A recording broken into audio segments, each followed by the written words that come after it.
আর এটা কি ভাই পড়ার জন্য? তো চলেন সবাই মিলে খালি পড়ি, খালি পড়ি পড়ি। একজন ডাক্তার প্রেসক্রিপশন লেখেন, ডাক্তারের কাছে আপনি যাইয়া বলেন, ডাক্তার সাহেব আমার মাথায় ব্যথা, রাতে ঘুম হয় না, পেটে কামড় দিচ্ছে, হাঁটু ব্যথা করছে, ইত্যাদি ইত্যাদি, ডায়রিয়া হচ্ছে। ডাক্তার কতগুলা ওষুধের নাম নেই, অনেক বড় ডাক্তার, অনেক নাম করা ডাক্তার। সকালে এটা খাবেন, দুপুরে এটা খাবেন, খাবার পর এটা করবেন, এক্সারসাইজ করবেন, ইত্যাদি বাদ দিবেন, এটা করবেন, এটা গ্রহণ করবেন, এটা বর্জন করবেন।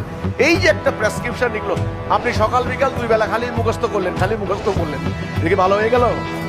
খালি ভালো হয়ে গেল? আমাদের দশা সেটা হয়েছে না। মানব জাতির অসুখ, সামাজিক অসুখ, রাজনৈতিক অসুখ, অর্থনৈতিক অসুখ, আধ্যাত্মিক অসুখ কি আছে? যিনি সৃষ্টি করেছেন আল্লাহ সুবহানাহু ওয়া তাআলা, তিনি জানেন। এজন্য তিনি রিসালাত পাঠিয়েছেন, তিনি মেসেজ পাঠিয়েছেন মেসেঞ্জারের মাধ্যমে, মানব জাতির প্রেসক্রিপশন। কিন্তু দুর্ভাগা হতভাগা মুসলমান, মহান রব্বুল আলামিনের পক্ষ থেকে নাযিল হওয়া এই কিতাবের আকীদা তারা ভুলে গিয়েছে।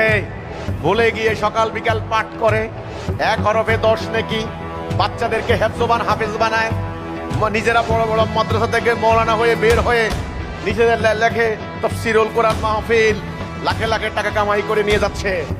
কিন্তু জনগণ এই কোরআনের বরকত থেকে, রহমত থেকে বঞ্চিত হচ্ছে। তাইলে এই কিতাবের উদ্দেশ্য কি? এখানে কেন উত্তর দিতে পারবেন না?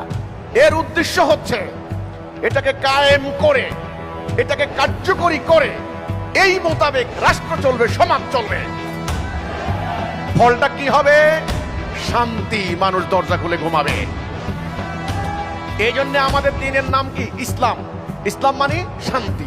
ইন্নাদ দীনা ইনদাল্লাহিল ইসলাম। আল্লাহ কোরআনে বলেছেন শান্তি। ইসলাম ছাড়া আমি কিছু গ্রহণ করব না।